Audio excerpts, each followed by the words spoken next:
Selamat pagi teman-teman. Bagaimana kabar teman-teman semuanya? Ibu rasa teman-teman dalam keadaan sehat, tetap semangat belajar online di rumah, dan tetap menjalankan protokol kesehatan jika berada di luar rumah. Baik teman-teman, kita sudah mempelajari tentang besaran dan satuan. Nah, besaran itu apa sih? Satuan itu apa sih? Nah, besaran itu terbagi atas dua, besaran pokok dan besaran turunan. Nah, besaran pokok itu apa-apa saja, dan besaran turunan itu apa-apa saja. Semoga teman-teman masih mengingat materi besaran dan satuan. Jika teman-teman sedikit lupa mengenai materi besaran dan satuan dan dimensi, silakan teman-teman membaca atau mendengarkan PPT.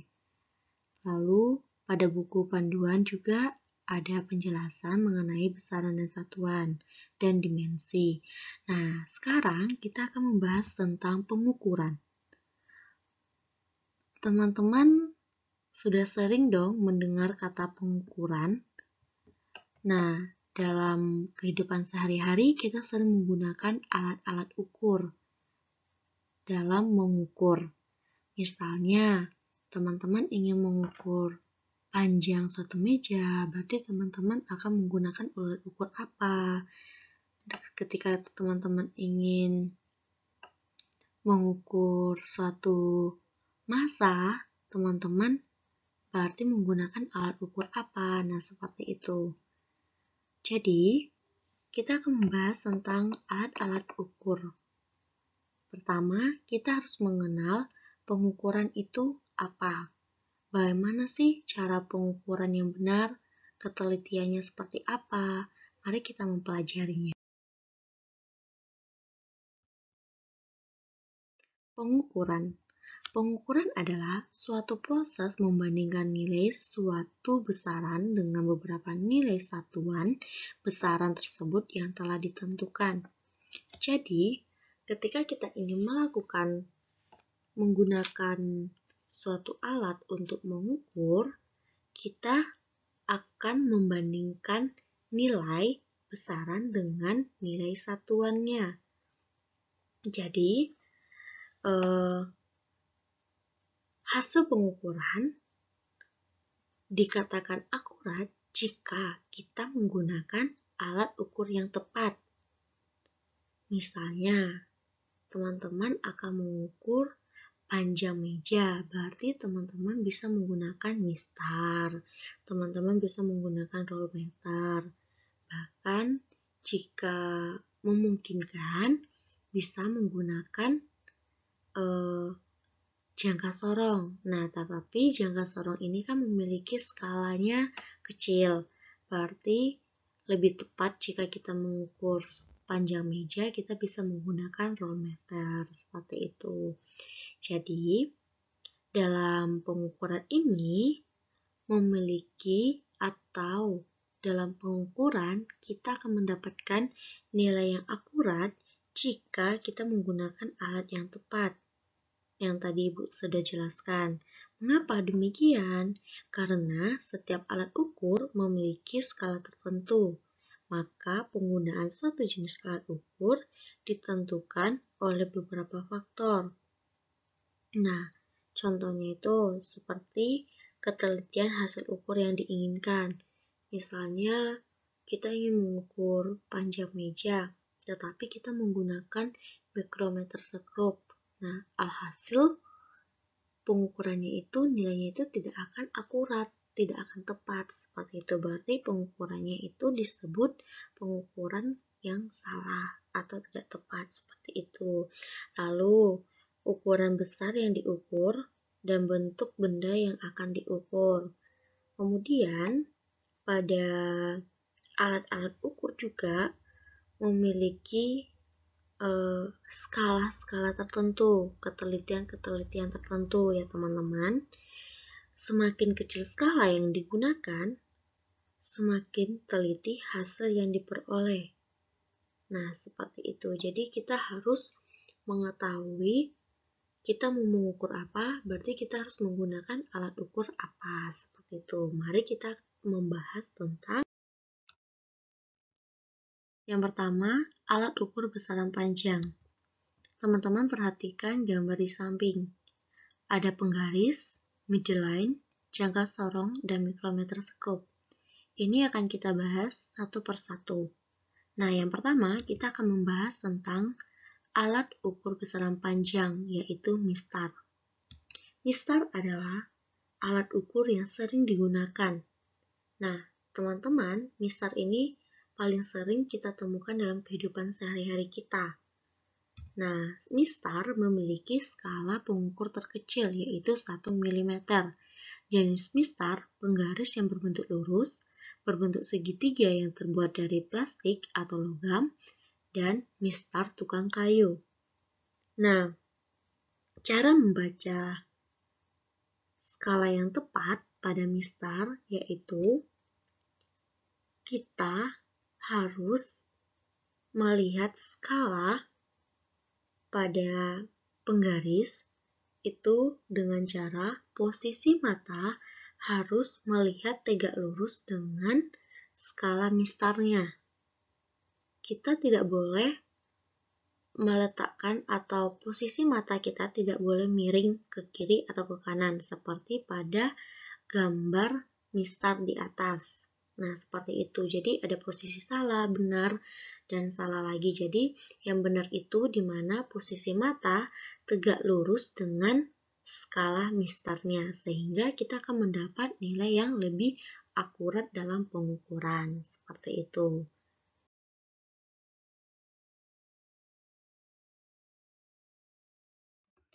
Selanjutnya, rollmeter. Bentuk alatnya seperti pada gambar di samping. Rollmeter merupakan alat ukur panjang yang biasanya terbuat dari plastik atau pelan besi. Panjang rollmeter dapat mencapai 25-50 meter dengan ketelitian 0,5 mm. Pada laboratorium fisika, biasanya kita menggunakan midline. Sedangkan pada tukang bangunan biasanya menggunakan rollmeter. Yang ketiga, yaitu jangka sorong. Nah, bentuk alatnya seperti pada gambar di samping. Jangka sorong adalah alat ukur panjang yang mempunyai batas ukur sampai 10 cm dengan ketelitian 0,1 mm atau 0,01 cm. Nah, mengapa disebut jangka sorong? Karena ujungnya mirip jangka yang dapat digeser atau disorong. Kegunaan jangka sorong ini adalah dapat mengukur diameter luar, diameter dalam, kedalaman tabung, dan panjang benda.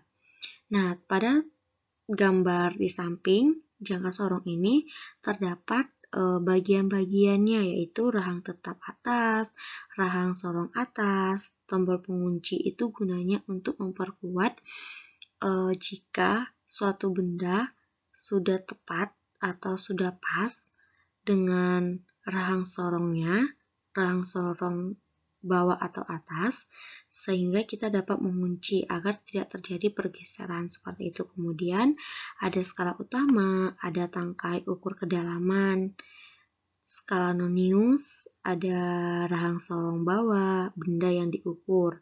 Nah, ini benda yang diukur itu adalah contoh peletakan bendanya. Kemudian ada rahang tetap dan rahang tetap bawah seperti itu. Nah, bagian paling penting itu yaitu rahang tetap yang dilengkapi dengan skala utama.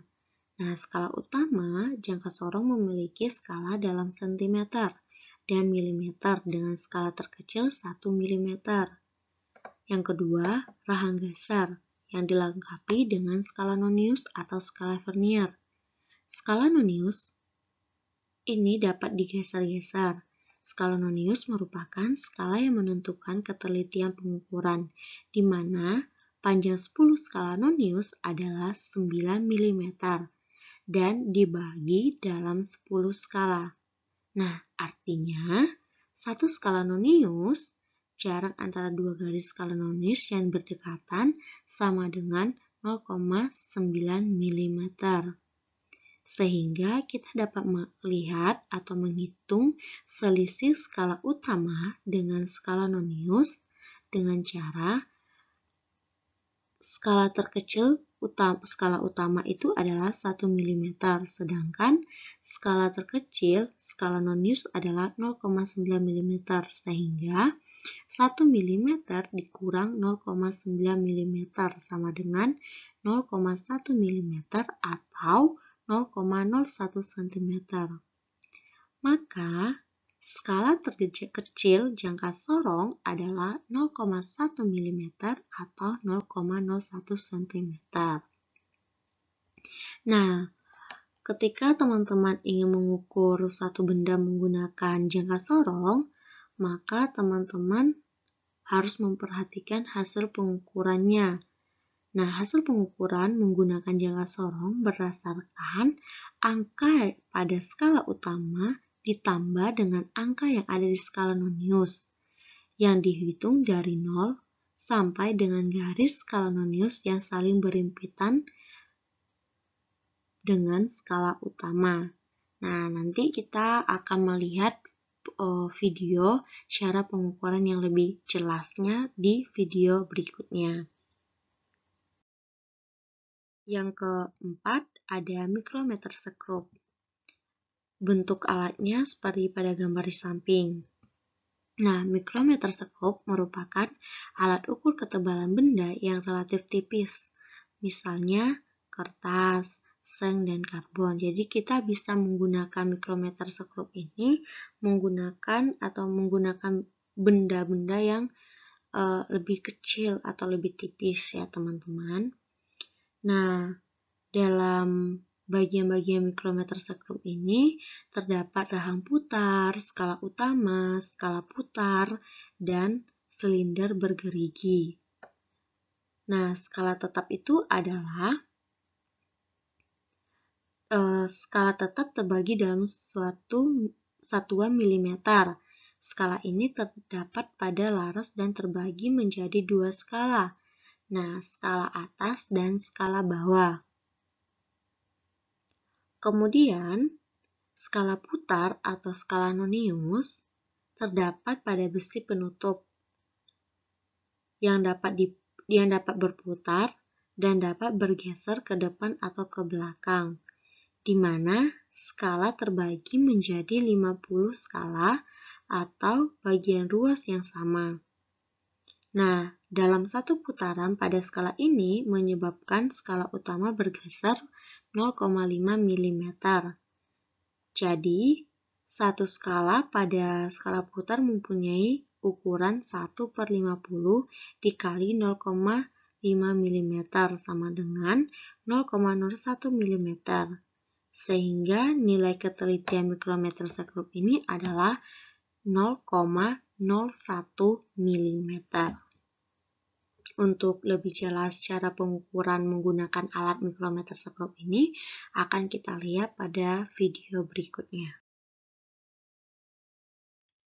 Selanjutnya kita akan membahas tentang contoh soal.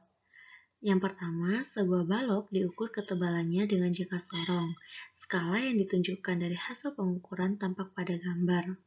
Besarnya hasil pengukuran adalah, nah di sini teman-teman harus mengetahui bahwa yang mana skala utama, yang mana skala nonius. Skala utama yaitu skala yang bagian atas. Kemudian skala nonius adalah skala yang bagian bawah yang berhimpitan tegak lurus dengan skala utama. Nah, di sini kita akan mengerjakan soalnya secara bersama-sama ya teman-teman. Yang diketahui adalah skala utama, kita menulis skala utama sama dengan SU. Nah, skala utamanya itu adalah 3,1 cm.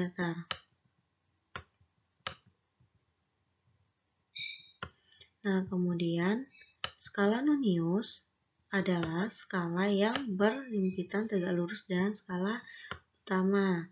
Nah, itu 9. Nah, 9, teman-teman ingat bahwa ketelitian jangka sorong itu ada 0,1 mm dan ada 0,01 cm. Nah, kita akan mengalih skala nonius ini dengan ketelitian 0,1 dulu. Nah, 0,1. Mengalikannya dengan 0,1 ketelitian itu diperoleh dengan 0,9.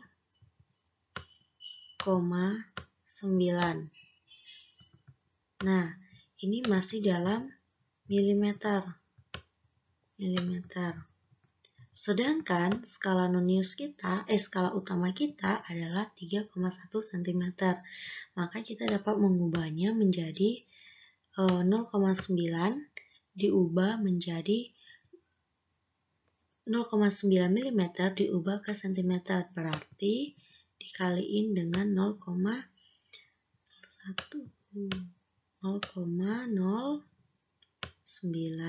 Jadinya seperti ini.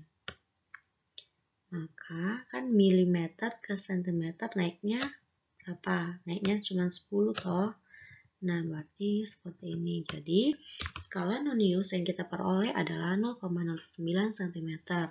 Nah, setelah memperoleh kedua hasilnya, skala utama dan skala nonius, kita dapat menjumlahkannya, teman-teman.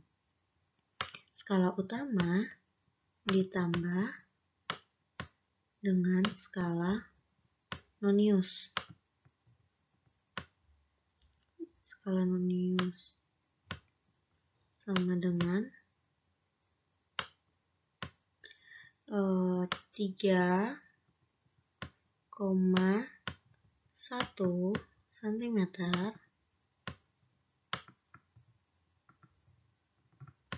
ditambah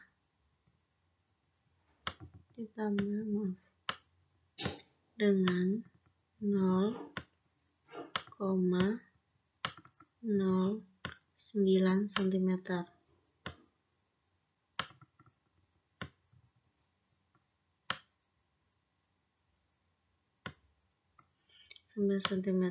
Nah,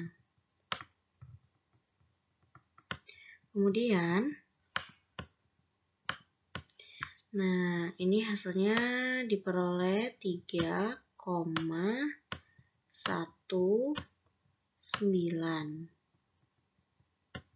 cm.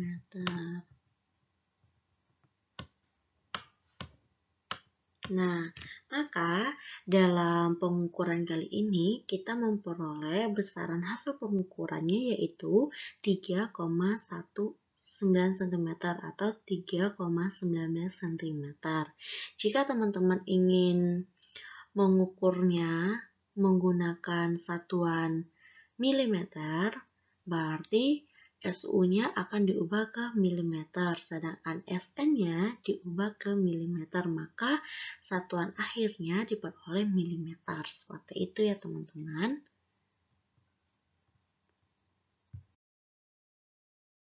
Contoh kedua, gambar berikut menampilkan hasil pengukuran mikrometer sekrup terhadap sebuah diameter bola logam kecil, maka nilai yang ditunjukkannya adalah, nah di sini teman-teman juga harus memperhatikan yang mana skala utama dan skala noniusnya. Nah, skala utama adalah skala yang bernilai bagian ini. Skala utama itu bagian ini. Nah, bagian ini. Sedangkan skala nonius adalah skala bagian putar yang ini. Ini adalah skala noniusnya. Maka kita harus mengetahui terlebih dahulu skala utamanya itu berapa. Nah, skala utama itu terbagi atas dua, teman-teman. Skala atas dan yang nampak adalah yang dari 0 sampai 5 ini, di mana tiap skala ini bernilai 1. Jadi ini dari 0, 1, 2, 3, 4, 5, dan seterusnya. Kemudian, skala bagian bawah, skala utama bagian bawah bernilai 0,5. Nah, berarti kita dapat menghitung skala utamanya yaitu skala utama dilambangkan dengan SU. Nah, skala utamanya yaitu 1, 5, 6, 7, 8. Nah, 8.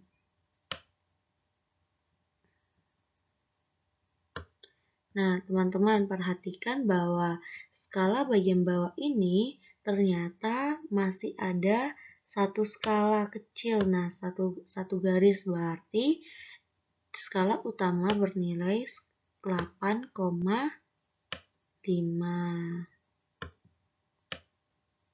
Nah, 8,5 ini satuannya apa teman-teman? Kira-kira satuannya adalah milimeter.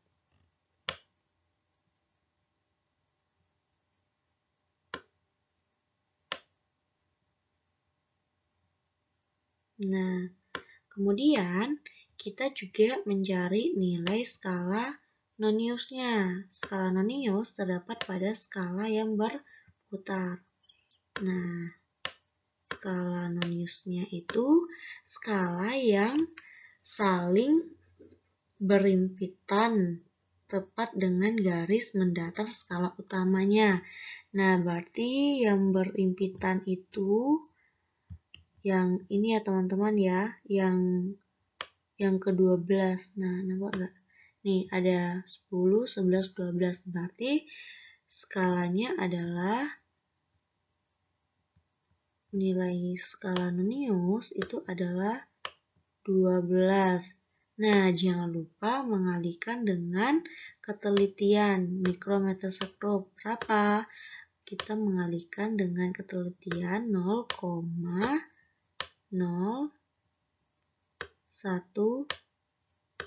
milimeter. Nah,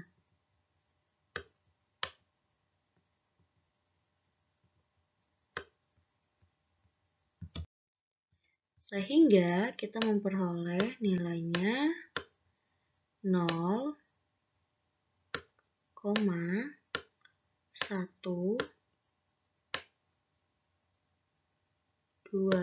milimeter. Jangan lupa satuannya ya teman-teman. Nah, kemudian setelah kita mengetahui nilai skala utama dan skala nonius, maka kita dapat menjumlahkannya, menghitungnya. Sehingga skala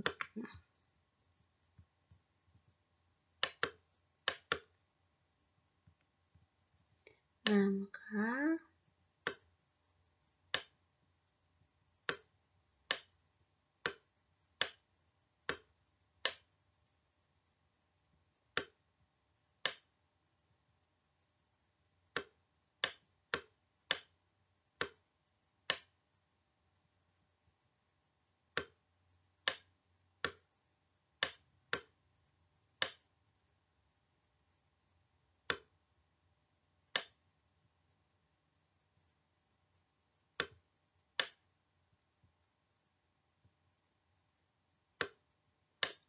ditambah dengan skala nonius 0,12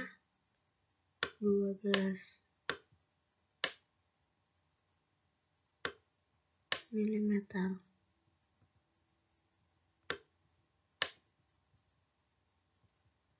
Nah, kemudian ini berapa teman-teman? 8,5 ditambah 0,12. Hasilnya adalah 8,62. 8,62. Nah, satuannya adalah milimeter.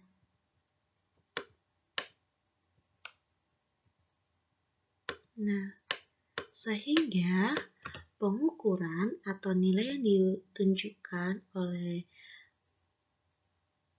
percobaan ini adalah 8,62 mm.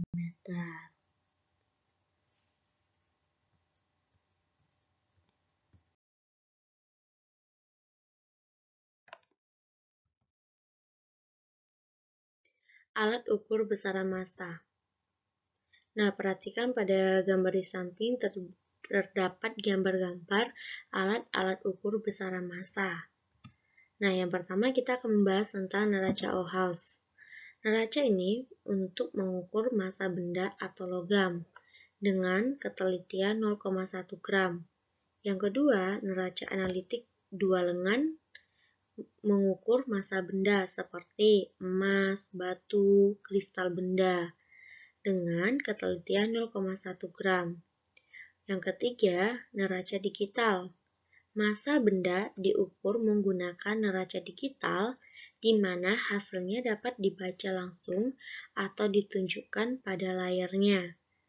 Nah, ketelitian neraca digital ini sampai 0,001 gram.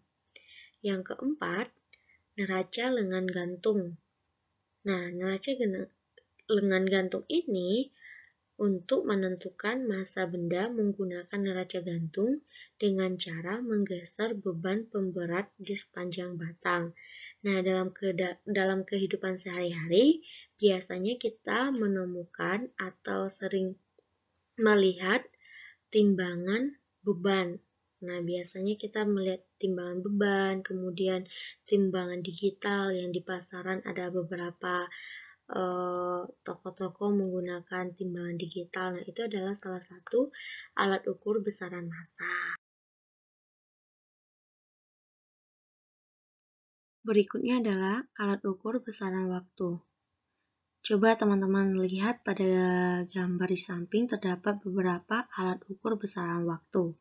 Nah, di sini kita akan membahas tentang secara umum waktu itu apa, seperti itu. Jadi, waktu memiliki standar satuan yaitu sekon. Besaran waktu diukur dengan jam atau arloji dan stopwatch. Stopwatch memiliki ketelitian 0,1 detik. Kemudian, jam atom cesium memiliki ketelitian 1 sekon tiap 3000 tahun. Nah, jam atom cesium digunakan dalam jaringan yang mengawasi waktu transmisi ponsel dan arus informasi di internet.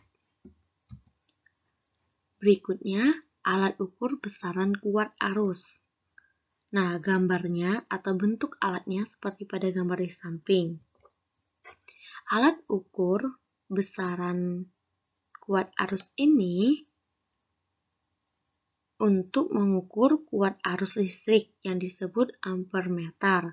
Ampermeter mempunyai hambatan dalam yang sangat kecil. Pemakaiannya harus dihubungkan secara seri pada rangkaian yang diukur sehingga jarum menunjukkan angka yang merupakan besaran arus listrik yang mengalir.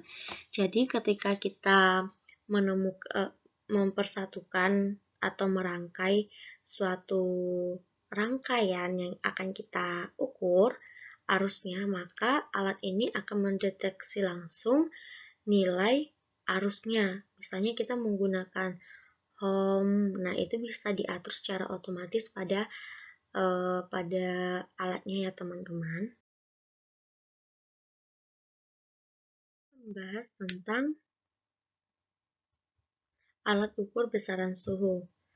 Nah, alat ukur besaran suhu ini bentuknya seperti gambar di samping. Lalu, yang sering kita temukan dalam kehidupan sehari-hari dalam kondisi COVID-19 ini, yaitu alat yang paling bawah, itu tuh alat mengukur suhu tubuh yang lebih canggih ya teman-teman. Jadi, alat ukur besaran suhu memiliki satuan besaran suhu menurut SI adalah Kelvin. Selain Kelvin, ada lagi satuannya yaitu Celsius, Fahrenheit, dan Reaumur. Tetapi sering digunakan itu adalah satuan SI ya teman-teman. Walaupun diketahui Celsius, berarti kita akan mengubah Celsius ke Kelvin seperti itu dalam perhitungannya, dalam menganalisis soal. Lalu, alat yang digunakan untuk mengukur suhu adalah termometer.